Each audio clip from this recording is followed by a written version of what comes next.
Jason Wu.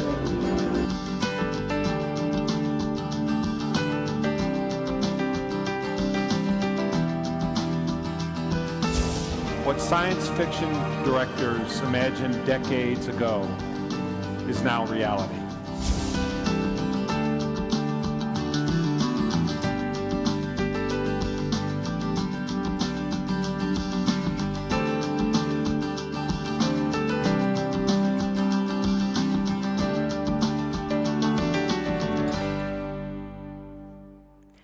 세계 최대 가전 IT 전시회 CES가 지난 8일부터 미국 라스베이거스에서 열리고 있습니다. 세계 유수의 기업들이 놀라운 신기술을 선보이고 또 치열한 기술력 경쟁을 펼치는 자리인데요. 올해는 인공지능과 자율주행 등의 테마가 특히 큰 관심을 끌었다고 하네요. 금요일의 오아시스, 오늘은 올해 CES에서 선보인 미래 핵심 기술들 점검해 보겠습니다. 신기주 에스콰이어 편집장 나오셨습니다. 어서 오세요. 네, 안녕하세요. 네.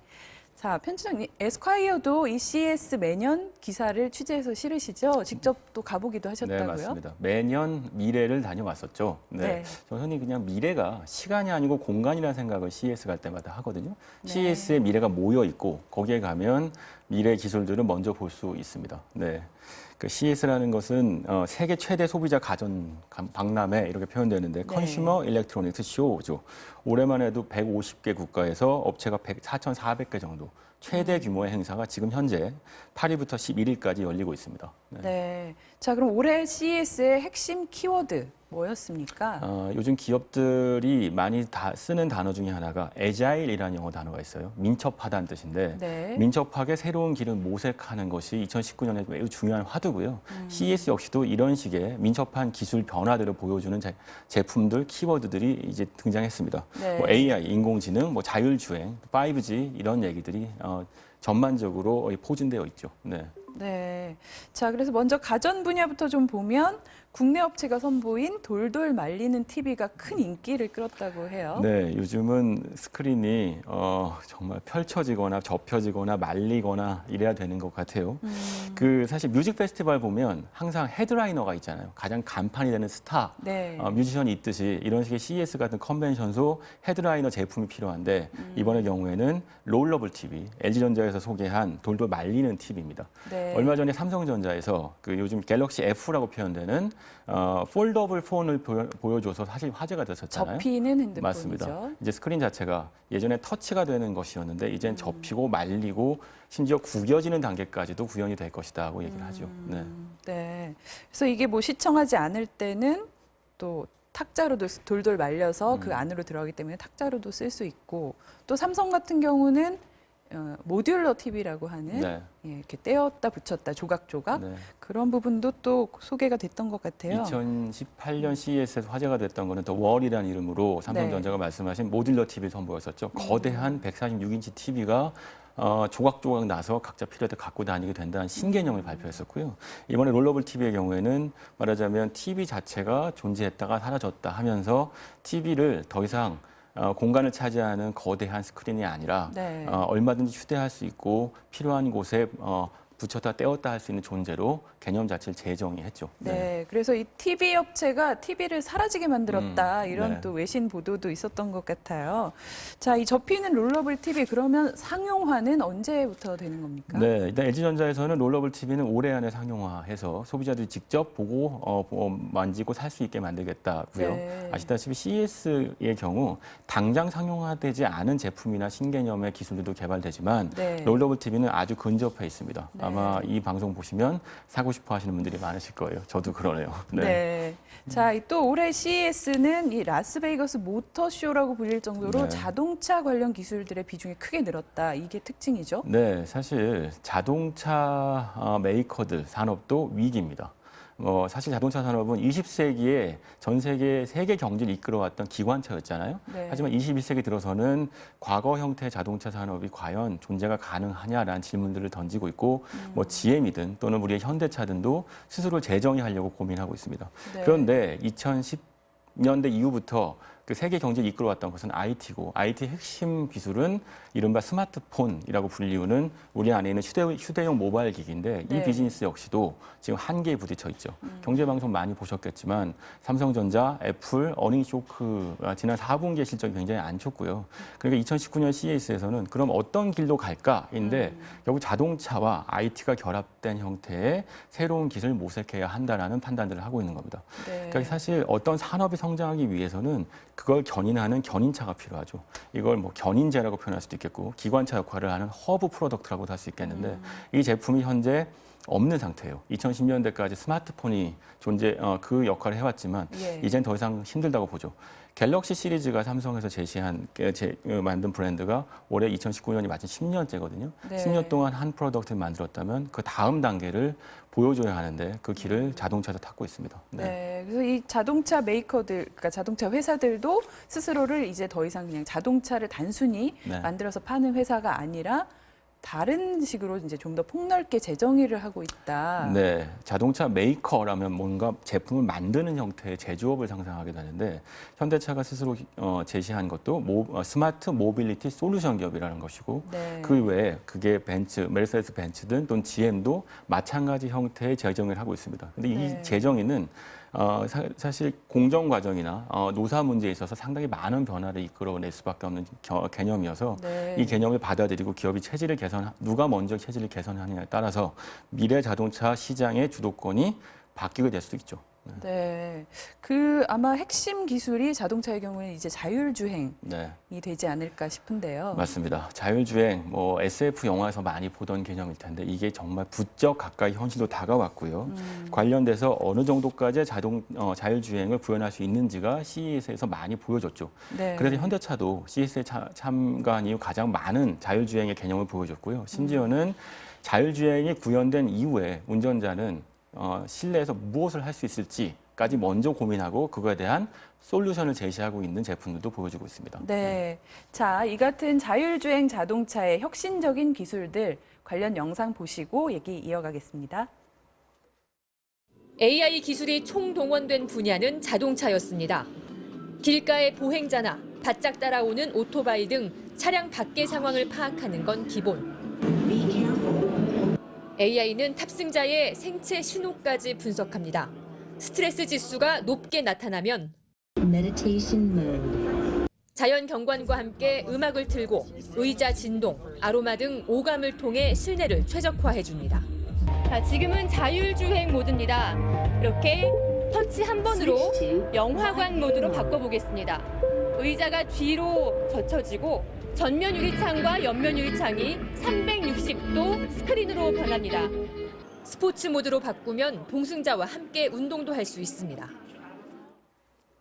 네, 이 차가 운전만 하는 게 아니라 알아서 그 운전자의 심기까지 네. 챙겨주네요. 정말 신기한데 이 자동차의 최신 기술들이 다 초집중되고 있다 이런 느낌인데요. 네, 사실 그 소비자들 입장에서 보면 AI든 또는 자율주행이 가능하게 만드는 여러 가지 기술적인 혁신들이 나한테는 어떤 생활의 변화를 이끌어줄지가 궁금하잖아요. 네. 그게 스마트폰이 큰 반향을 일으켰던 건 그게 눈으로 가시적으로 보였기 때문이고요.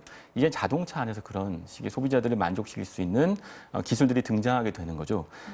그게 자동차 안에서 집중되고 그게 구현되고 있는 것인데 그러니까 현대차에서는 자율주행은 기정사실. 그러면 그 다음엔 감성주행이라고 하는 새로운 패러다임을 제시해 보는 겁니다. 네. 근데 일단 자율주행이라고 하는 것, 그러니까 감성주행이 가능하려면 자율주행 기술이 이제 확보돼야 되겠죠. 그렇죠. 자율주행의 개념들이 가장 많이 기술적으로 확보되어 있다고 하는 기업은 구글을 흔히 얘기하는데 네. 그리고 말씀드렸다시피 테슬라 같은 기업들도 얘기를 많이 하죠. 네. 개념이 조금 다릅니다. 구글의 경우에는 완벽한 셀프 드라이빙이어서 자동차가 스스로 알아서 목적지로 알아서 가는 운전자나 탑승자는 사실상 자동차를 빌렸다가 내리는 개념에 가깝고요. 네. 테슬라 같은 기업들, 기존의 전통적인 자동차 메이커들은 오토파일럿이라고 해서 자동차를 운전하지만 구태여 자동차 운전에 개입할 필요가 없는 순간이 있는 개념을 얘기하기도 합니다. 어쨌든 자율주행의 단계는 5단계로 얘기하는데요. 0단계는 우리가 흔히 타는 형태의 자동차죠. 우리 전혀 자율주행이 구현되지 않은 안 되는, 자동차고 예. 4단계 혹은 5단계로 표현되는 것은 완벽한 자율주행이고요. 지금은 3, 4단계 상태에서 서로 기업들이 경쟁하고 있는 구도입니다. 예. 이번에 나와 있는 이제 스마트카라고 표현되기도 하고 CES에서 커넥티드카라고 하는 걸로 통칭되는 예. 차들에서 보면 이 커넥티드카 안에서 어떠한 형태까지 소비자들한테 만족도를 줄 수 있는지를 고민한 결과물들이 많이 제시되고 있어요. 네. 대표적으로는 현대차에서 스타일 세트 프리 개념을 제시했는데 저는 이 개념이 참 앞서가고 있다고 느껴지기도 했습니다. 네. 자율주행 자체보다 또 만큼이나 더 와닿는 것은 자동차 안의 실내 공간이 어떻게 변화될지겠죠. 운전석이 필요 없게 된다면 운전석을 어떻게 활용할 것인가, 앞을 보지 않는 좌석이 필요할까 필요 없을까 이런 것들을 적용해서 자동차 실내 공간이 자유자재로 바뀌게 만드는 개념이에요. 이제는 더 이상 차에 타면 모든 좌석이 앞을 보고 있지 않을 것이다라는 네. 걸 제시하고 있는 겁니다. 네. 또 하나가 메르세데스 벤츠가 제시한 엠벅스 개념인데 예. 이게 바로 AI하고 직접적으로 결합이 되어 있어서 인포테인먼트 시스템 안에 소비자가 음성을 기반으로 해서 지령을 내리면 네. 관련된 모든 서비스가 제공되는 형태고요. 이건 굉장히 가깝게 와 있는 상용화된 모델이어서 곧 만나볼 수 있을 겁니다. 네.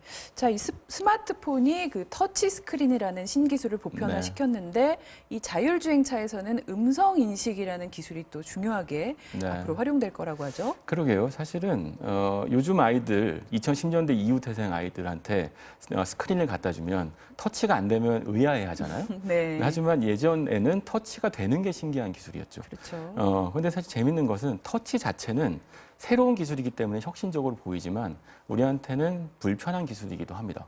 시각적으로 우리가 원하는 제품의 서비스를 선택해서 네. 그것을 터치를 통해서 그걸 다운로드 받고 그 앱이라고 하죠. 그 앱을 구동하는 방식을 스스로 익혀야 되는 방식이기 때문에 네, 상당히 번거롭죠. 어떻게 맞아요. 보면. 그래서 앱을 까는 게 굉장히 힘들다 말씀들 많이 하시는데 음성 인식과 인공지능이 결합되고 나면 우리가 원하는 서비스를 음성 지령만으로도 선택할 수 있게 됩니다. 말 한마디만 해도 맞습니다. 우리가 된다. 원하는 건 애플리케이션이 아니고 앱이 제공하는 내가 원하는 서비스 그 자체니까요. 예. 영화를 보고 싶든 맛집에 가고 싶든. 그런데 이런 식의 음성 인식 기술이 가장 잘 적용될 수 있는 게 역설적으로 스마트폰이기도 하지만 스마트폰보다 더한 건 자동차라는 거예요. 모빌리티 안에서 우리는 시각적인 요소를 배제한 형태의 음성으로 기계를 제어하는 필요를 느끼게 되고요. 네. 그 음성 인식 기술이 가장 확실하게 우리 생활을 바꿀 수 있는 공간 또는 제품이 자동차가 되는 거죠. 그래서 CES에서 AI와 음성 인식을 결합한 형태의 제품들이 쏟아지고 있는 거고요. 네, 말씀을 듣다 보니까 이 자율주행차가 정말 눈앞에 현실로 금방 다가올 것만 같은데 언제쯤 이 상용화는 언제쯤부터 될까요? 네, 사실 현대차만 놓고 봐도 2020년까지 자율주행 전기차 도입을 목표로 하고 있습니다. 네. 그러니까 당장 내년이 되겠죠. 그러네요. 사실 이 모든 것은 제가 자동차 메이커들의 경쟁을 마치 레이싱에 비유하곤 하는데요. 속도전을 다들 벌여요. 네. 그리고 누가 빨리 모빌리티 솔루션 기업으로 기업 체질을 바꾸고 그리고 자율주행이라고 하는 기술을 소비자들이 체감할 수 있을 만큼 상용화시킬 것이냐를 놓고 속도전을 벌이고 있고요. 그러니까 점점 더 경쟁이 치열해질수록 기간은 짧아지겠죠. 네. 2020년까지 도입을 목표로 하고 있는 기업들은 많고 2021년, 22년 때가 22년이 아마 어쩌면 커넥티드카의 굉장히 본격적인 원년이 될 수 있을 거라고 보여지는데 네. 그때가 되면 커넥티드카를 자기 브랜드로 내놓지 않은 메이커는 기술 경쟁에서 도태되어 있다고 봐야 되겠죠. 네, 자, 이 신기술 하면 또 이제 로봇도 빼놓을 수 없는데 네. 이번에도 다양한 기능의 그런 로봇들이 소개가 됐어요. 네, 네이버가 엠비덱스라고 하는 로봇을 제시했는데 이 기술이 참 CES에도 화제를 많이 모았어요. 네. 네이버는 아시다시피 이제까지는 하드웨어 기업이 아니었잖아요. 그런데 로봇 기술을 만들었고 로봇이 완벽하게 자세를 제어할 수 있다는 기술력을 입증해낸 거죠. 그러니까 네이버의 저력을 보고 CES에서 큰 놀라움을 표시했었는데 네이버의 엠비덱스 그 자세 제어 기술 로봇이 있고 삼성의 경우에는 삼성봇이라고 하는 건데 네. 삼성전자가 갖고 있는 큰 강점 중에 하나가 가전이잖아요. 예. 로봇 자체가 실내 생활의 라이프스타일을 바꿔주는 가전의 역할을 할 수 있다는 개념으로 생활 밀착형 로봇을 만들기도 했고 네. LG전자의 경우에는 클로이스트 봇이라고 하는 로봇을 만들었습니다. 네. 다 가전 제품의 개념 안에 있는 거죠. 컨티넨탈 이른바 자동차 부품 회사인데 네네. 이 회사가 택배 강아지 로봇을 만들었어요. 네. 그러니까 자율주행 자동차가 택배 제품을 갖고 오면 강아지 로봇이 그 제품을 소비자한테 직접 배달해 준다는 개념이니까 네. 이 개념이 실현될 경우 정말 자동차 기업들이 물건을 나르든 또는 사람을 이동시키든 이 모든 부분에 있어도 완벽한 솔루션을 제공하는 기업으로 탈바꿈된다는 생각을 하게 되는 거죠. 네. 자, 이 CES가 일반인 입장에서는 이런 신기한 기술들을 볼 수 있어서 참 흥미로운데 기업들 입장에서는 그 미래를 준비하기 위한 어떤 치열한 경쟁의 장이다. 네. 이렇게 보여지네요. 사실 지금 2019년 마침 2010년대가 끝나가고 있잖아요. 2020년대를 이끌 새로운 기술 그리고 견인이 견인제, 핵심 제품, 완전 소비재가 네. 등장하지 않은 상태예요. 그 길을 끊임없이 모색하고 있고 그래서 끊임없는 합종 연행이 이루어지고 있는 거죠. 자동차 기업과 스마트폰 기업 또는 통신 기업 또는 그 외 모든 기업들이 서로 힘을 합치거나 또는 경쟁해야 되는 구도고요. 흔히 말하는 무한 경쟁이 펼쳐지고 있죠. 근데 이 안에서 역설적인 것이기도 한데 전통의 제조업이 새롭게 중요한 역할을 하게 되어 가고 있어요. 그러니까 자동차 메이커들이 과거만 해도 공해를 많이 일으키는 또는 철강적인 형태의 요소를 갖고 있는 부품 기업에 가까웠다면 네. 지금 자동차 기업이 가전에 가까운 형태의 제품을 만드는 완성차 업체가 돼가고 있잖아요. 그러니까 그렇게 역할들이 바뀌고 역할을 서로 주고받는 상황. 네. 이제까지 반도체 부품을 만들던 기업이 자동차에 반도체를 더 많이 제공해야 되는 상황. 길이 더 많아지고 더 복잡한 세계가 펼쳐지고 있는 거죠. 네. 자, 오늘 이야기는 여기서 마무리해야겠네요. 자, 신기주 에스콰이어 편집장과 함께 했고요. 편집장님, 오늘 말씀도 네, 고맙습니다. 감사합니다.